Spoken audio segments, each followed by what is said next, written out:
Hello and welcome to this week's episode of Future of XYZ. With us today is Dr. Richard Maurer. Richard, thank you so much for joining us on Future of XYZ. Lisa, it's a pleasure to be here. Thank you. We're going to be talking about the future of metabolic health, which some may not understand, which is what we're going to dive into. But you're a naturopathic physician. You specialize in metabolic health and the performance that can be managed as a result of metabolic health.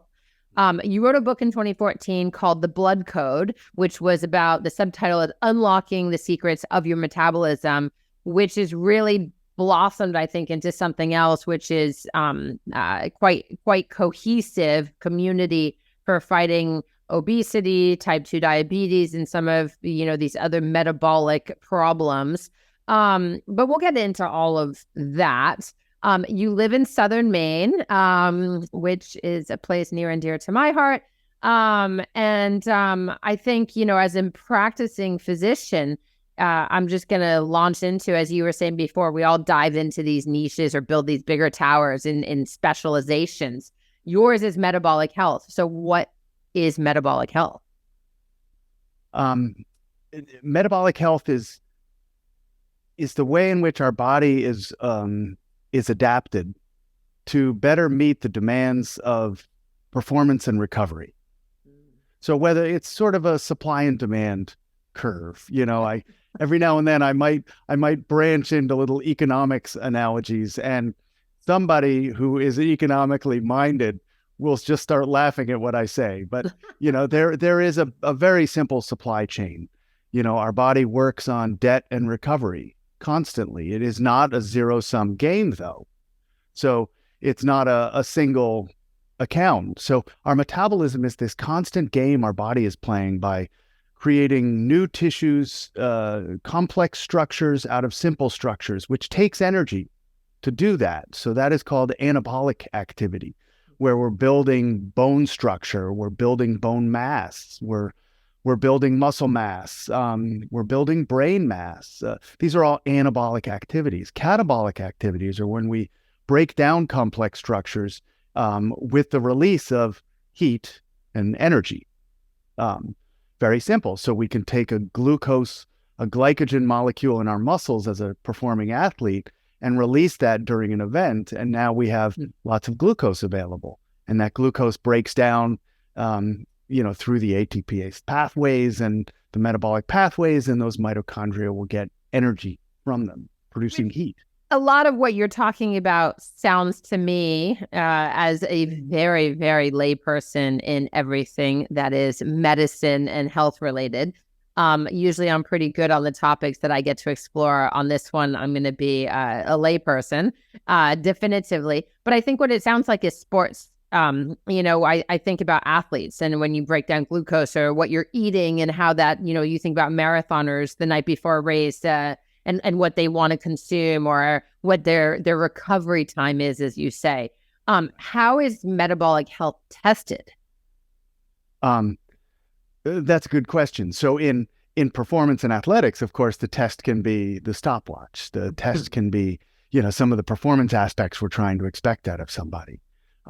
If somebody isn't tapping into their energy resources effectively enough, they'll bonk. Let's use that word as a scientific truth. On the other hand, they may not have recovered from a demanding athletic practice at another time, where they didn't get that anabolic rebuild after a very catabolic workout. Again, I'll use those terms a little bit just to always remind us that metabolism has these two sides, and they're interplaying constantly. So in athletics, it's right up front and center. So when someone's really at high performance, it's all about their anabolic recovery from their catabolic activities, especially those endurance athletes, people that are doing an activity that lasts more than 2 hours. They're so catabolic. They've broken down so much of their structures that their body has a great deal of rebuilding that needs to take place before the next practice or training or event. So people that are highly conditioned, even in great training management, they will still take several weeks off after a marathon before considering another training for another event. They don't do this. Yes, they don't do this sort of weekend warrior that I have some 40 and 50 something friends around me that they'll do a half Ironman and 10 days later they're doing a marathon with one of their kids. And the worst thing is I have just too many stories of that ending up in the hospital with multiple clotting events, where the fibrinogen was just so high in the body, which I'm touching on an answer that was a very long answer to that question. How do you measure for this? And that's exactly it. Some of those inflammation tests we can run to see whether someone is unrecovered or excessively training. And these can very often be simple blood tests. Well, maybe not simple. They're not the kind of thing a general GP is going to do because athletes make up less than 1% of their practice base. So most physicians aren't going to be familiar with the demands of that Ironman competitor, let's say. But someone with type 2 diabetes, for instance, is treated similarly in the metabolic health space. It is a simple blood test that's not necessarily so simple. And maybe some other things like, I don't know if you talk a lot in your book about skin fold caliper measurements and things like that, measure body fat and things like this. I'm gathering. Correct. We can see, and that's that. If somebody's in a perfect world, if someone's using skin fold calipers, and I can move away from my mic for a second. I love when show and tell happens on the podcast. I'm usually not far from a pair of calipers somewhere, but if I were to measure someone's tricep, whatever that number is in millimeters should be about what their hip is. Okay. Sort of slightly forward of lateral over that hip bone, the little love handle that's on top of the bony side of the hip. The one that grows as we get older. Sometimes it changes a little bit. Most people don't properly evaluate without this where their body fat is. 99% of people in the office, when I pull this thing out, they go, oh my God, it's all going to be at the middle. And it rarely is. Yeah.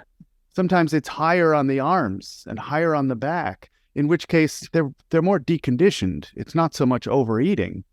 It's that I need to get that person training better, getting better fitness. So these things are a very simple tool, whatever, $10, $15 online. And I have a $300 pair that's glass encased and this very cool thing that I learned from, graduate school. But I never use it. I use this one because my eyes can read the millimeter better. Practical things. Very practical. When we were kind of going back and forth about sussing out this conversation, you said metabolic medicine is an overly popular term often used to promote cosmetic weight loss and carries a stigma that's related to that kind of medicine. And you felt like metabolic health is actually what matters. So talk to me a little bit about the importance of metabolic health to humans. That's good. So I think the for your listeners, Lisa, so many people are online. And if you just type in anything about metabolism, metabolic, you usually don't even have to get past metaba. And you're going to find something about the 10 best metabolic foods, speed up your metabolism. And it's always how to get a faster metabolism, as though that is the overarching goal for everybody. Far from it. Obviously, metabolic health is the interplay and the balance between that rebuild and breakdown structures. And many people aren't just building too much. Maybe it's, somebody has osteoporosis, in which case they're not building enough. And the data we have on people over the age of 70, when you see weight loss in someone older than 70, and especially older than 75, they're basically at triple the risk of dementia onset. It's, the very condition that most, you interview a physician, that's one of the first things they put up there. ALS is certainly there, but, dementia is right below it. I'd want to, at all costs, avoid that. And it's interesting that weight loss is associated with a more rapid progression in that direction. It is. It's deconditioning. It looks like fat in the musculature is associated with dementia onset. That's a research topic I saw come across my desk this Monday. It's not just weight loss; it's that deconditioned state. So I think it's very interesting. Actually. Yeah, increasing your metabolism to improve weight loss. I have to really assess each person to figure out whether that's the goal. And I know so many listeners would quickly say, well, of course that's the goal for me. Yeah. But I would beg to charge them that 50% of them are wrong. And I'm probably underestimating. It's interesting. I mean, okay. And so I want to get to like where your research has taken you, because it's actually pretty fascinating. But beyond you at the moment, Richard, like what is happening in the world of metabolic health these days? We're kind of building towards the future of metabolic health. Like what's happening? Or have there been any like major innovations? Is this like, obviously in the course of your career, I mean, you went to Temple and you have a degree from the National University of Natural Medicine. Like you've been doing this for a very long time. Like there's been an evolution. What's happening right now that you're kind of excited about or nervous about? Oh, good question. I think I'm excited about a lot of things. That's, my curiosity doesn't stop. When I first started in practice, that was 30 years ago. And it was still pretty novel for me to tell somebody, only eat 2.5 times a day. Do not eat between the meals. And they'll say, well, what about my kids? I'm like, same thing. Yeah. Teenagers don't need to eat 3 snacks. That's just stupid. It didn't exist in the human culture until America came along in 1970s, and we went low fat. It just good food. It just didn't exist. So I was saying things that were very simple back then. It's quite interesting now that we have this common term. Anyone who's hacked anything in health-related stuff online knows the term intermittent fasting. And we've done so much research about the intermittent fasting, which isn't done properly in most cases. Most people get into a pattern of just skipping breakfast every day, but that's not intermittent. Intermittent means sometimes. It's happening. So you kind of have to sneak up and steal a meal from your week and not replace it. And you're kind of adapting your body by tricking it to force a little extra catabolism in those 4 hours or 6 hours to become what we call fat adapted. I think those terms that have come up more in the past 10 years, intermittent fasting, fat adaptation, the studies that are done on the gut and metabolism, the studies on sleep and metabolism. We have so much of an emphasis on our quality of sleep and our depth of sleep. And then, of course, cold plunging and maybe breath with it. We can go into the Wim Hof, folks, and talk about the metabolic effect of, 50 minutes in 60-degree water or maybe 7 minutes in 39-degree water. And these things are all very interesting. I love the research. There's stuff being studied and the human effects of it is great. And that leads into what I'm concerned about, which is, how do we organize all this cool stuff for one person? Like for you, for me, for the listener. You're talking about personalizing it to some degree, making it relevant. Exactly. And everyone who's out there is sort of enthusiastic about their thing. Dr. Fung is all into his intermittent fasting, and Wim Hof is into his cold plunging and his breathing, and someone else will do sleep, and and everyone thinks that's it. Yeah. And the fact is, this is really a milieu that needs to be put together into an ingredient list. And usually the best things that come out of a kitchen are simple. Yeah. There aren't a lot of ingredients. No, so you have to figure out. They cover all the food groups and nutrition, and they're holistic. Right. So how do we each find those individuals? Will it be everyone does a genetic test and then a test panel, and there's your answer? Well, genetic testing only links maybe a 15% risk ratio to you. Like, it still doesn't answer 85% of what likely will help you. Yeah. So I think I'm not quite ready for the AI to be giving us the answers. I think we're all going to have to be a little bit curious and do some trial and error in ourselves to find which of these combinations work best for us. The curiosity and the not having like a silver bullet is or a single answer is important. And your work, coming back to the 2014 book you wrote called The Blood Code, has now become a clinic, a web resource, and a community that's really focused on, I guess, exactly this point, which is figuring out how to use metabolic health and indicators for your own, I think you call it, taking responsibility for disease recovery and true wellness. How does this actually play into the future of wellness, in your opinion, and why have you kind of investing the tail end of your career to this? Well, I think maybe not the tail end, but the yes, you can. I get it. The later stages. It's not the beginning. We don't call even cardiovascular disease in much of the research now. It's called cardiometabolic disease. As though the lipid problems that cause plaques and disruption of blood flow through the coronary arteries is actually part of a metabolic problem, not just a cardiac issue. So being able to personalize our medical care, being able to personalize our health and wellness paths, to me is just our wildly important goal. We have to have the right questions. We can't be stuck on preconceived notions like the person with the fastest metabolism wins. If we're still stuck in the 1960s with Twiggy saying that's what I should look like, sorry, that was just a fabrication for a moment. That was Hollywood. That is not truth. It is not our health. So my goal is to have people use metrics that really help them find what their real health is. And if that means they're not going to be doing the things they thought were so good for them. Someone who says, I run 50 miles a week, I'm really healthy.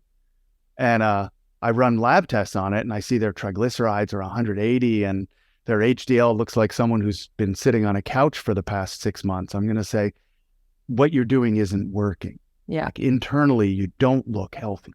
Yeah. So I think those are a liberating way of asking a better question. I love that. A liberating way of asking a better question. It's quite profound, actually. I mean, I know that this is public knowledge now, but last year you were at a pretty young age diagnosed with Parkinson's disease. That's right. We opened this season of Future of XYZ in January with our new partner, Rhode Island PBS, with the Michael J. Fox Foundation's chief of staff, talking about the future of Parkinson's disease. There are lots of things that have come up as a result, but obviously as a medical doctor, you would imagine that you are better equipped than anyone to kind of deal with this diagnosis. And also in the naturopathic way, you're addressing metabolic health issues and metabolic versus cardiovascular issues. You would imagine that maybe there's something that's happening here. What's been your experience so far, and with being, having Parkinson's, but also as a medical doctor looking to solve personal health problems? Right. You're certainly bringing up that thing where I'm on the train track and I'm following a certain path, and I didn't realize a train could come from this direction. So Parkinson's was quite a surprise. What's important about any chronic condition, whether it's a chronic neurodegenerative condition like Parkinson's, or whether it's someone else's chronic condition of, a cardiovascular or a lung condition, the important thing is you have to be as healthy as possible in all the surrounding realms. Comorbidities is the word we use in medicine, and it's a terrible word. Which we all, of course, learned a lot about during COVID. Yes, of course. And we all got that word. To me, I'm like, all you have to do is say comorbidity, and everyone's going to go, I don't want that.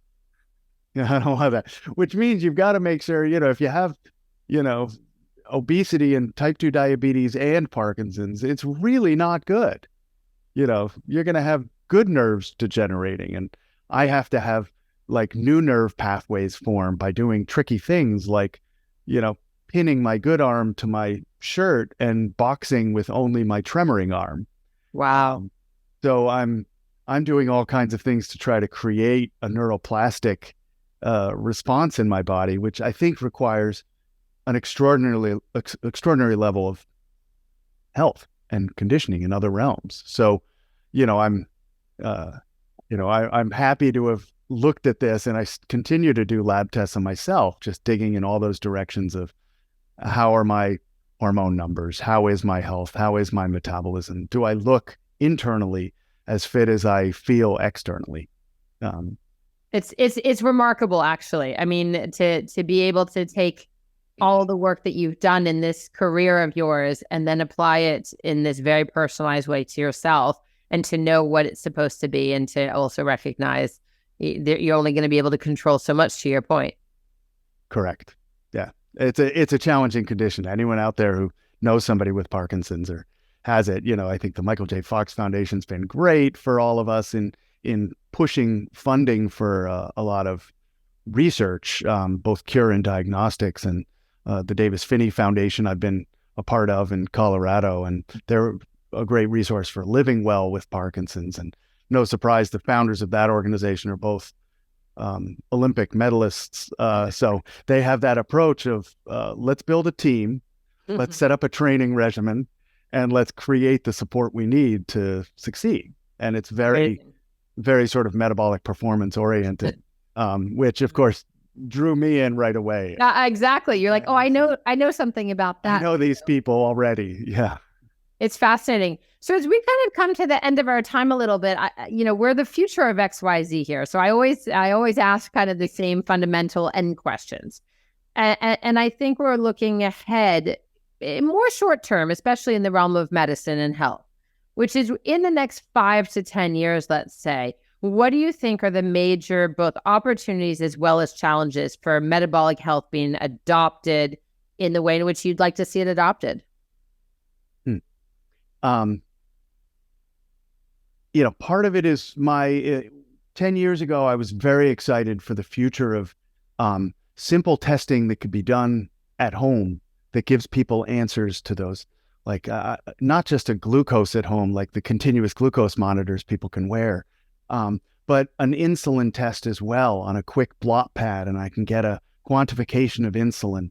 And it's remarkable actually how far away those things are. I think I was actually pretty excited about Fair enough. I wasn't going to mention the name. A company in Palo Alto that week, so I was ready to send them money. Thank God. But it's quite clear that we're really far away from that. So I think part of my future, I would have had a different answer 10 years ago than I have now. It's a little bit more that I think we still have to do the hard work of going to a lab, getting blood drawn, having it spun. I think there's ways of getting these tests done directly for people. I link to that on the blood code resource, but it's just because if I were to order some panel, let's say at my local hospital, if you got the retail price for that panel, it'd be like $5,000 worth of testing. Right. And you can often get that done for $300 to $400 if you pay up front through an online broker. So it used to be, if we went back 30 years, online direct testing was done for STDs. Yeah. And it was done because before Affordable Care Act, people would be denied coverage if they had a pre-existing condition. Right. So they would run tests that their doctor never saw. Right. And check their blood sugars. They didn't want anyone to know they had diabetes. It's amazing how many people got tests like that done.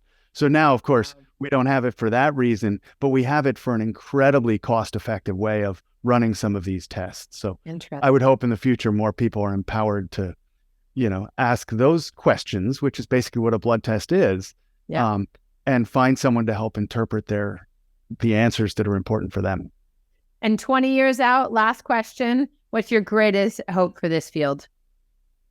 That we better understand what our metabolic goals are. That we're not so stuck in everyone who's 30 and 40 and, perimenopausal women, whether they're not just pummeled with increase your metabolism and lose weight and get a shot here at the same time. And I joke about that, but all the offices in Maine that say metabolic on them are generally weight loss clinics. And they're still using amphetamines, 1 tablet with each meal. Really? Just silly approaches. seem arcane to me. Like, weren't women dying from that in aerobics classes? So I would hope that we're not stuck there, and we really see metabolic health as how are we in our fittest condition and really well recovered in a way that, we wake up each day kind of feeling like we've got this, we're ready. I mean, I don't know if there's a better way of looking towards the future. Wouldn't that be nice? Because with everything else coming, if our health can help us feel like we got it, and that's a good place. Dr. Richard Maurer, thank you so much for joining us to talk about the future of metabolic health on Future of XYZ. It's a fascinating conversation that obviously we've barely scraped the surface of. It's a pleasure, Lisa. I would be back anytime, and I look forward to any conversation we might have. So thank you. Thank you. And for everyone watching and listening, make sure you check out thebloodcode.com, which is where you can find all sorts of resources that Dr. Maurer has put together. If you are watching, make sure you listen to Future of XYZ and you get your podcast and leave us a 5-star review. You can also watch at ripbs.org/XYZ if you are listening and you didn't know that. And for anyone, please make sure that you follow us on Instagram at Future of XYZ. We will be back in 2 weeks' time. Thank you again, Dr. Maurer, and everyone else. See you soon.